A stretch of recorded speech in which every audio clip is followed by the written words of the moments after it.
लोकसभा चुनाव में किसकी जीत और किसकी हार होगी ये तो वक्त बताएगा, लेकिन उससे पहले नेता एक दूसरे को चुनौती देने में लगे हैं।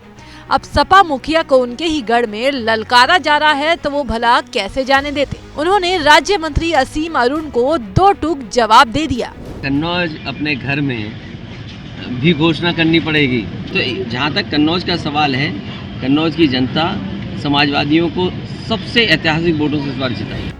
तो अखिलेश यादव ने असीम अरुण को साफ कह दिया कि अपने ही गढ़ में चुनाव लड़ने की घोषणा करनी पड़ेगी।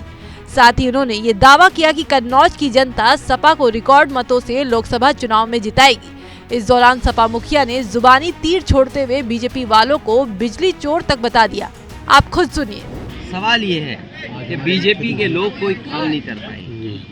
इनसे बताइए कि सड़क कहाँ बनाई, पुल कहाँ बनाया, मेडिकल कॉलेज क्या बनाया या और किस तरह किया, बिजली का कोई इंतजाम किया हो। ये केवल छापा मार रहे हैं। समाजवादियों का गांव देख लेते हैं, समाजवादियों का घर देख लेते तो बिजली का छापा मार रहे हैं। असली बिजली की चोरी बीजेपी वाले कर रहे हैं। बीजेपी वालों के छापा ही नहीं, जमीन कब्जा कर रहे हैं बीजेपी वाले, उनके यहाँ कोई छापा नहीं।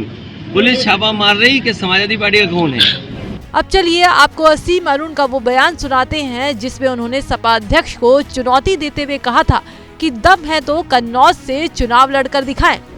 क्या कन्नौज आने में डर लग रहा है?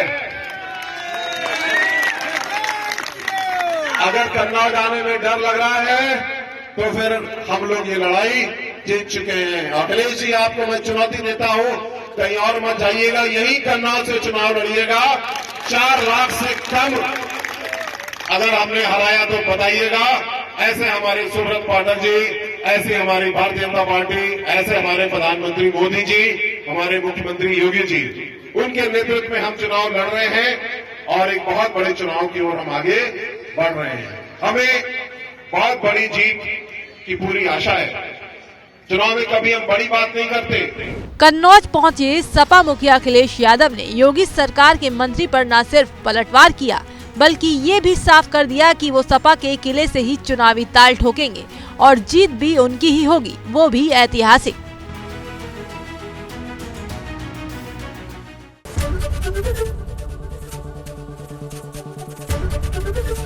एबीपी गंगा, खबर आपकी, जुबान आपकी।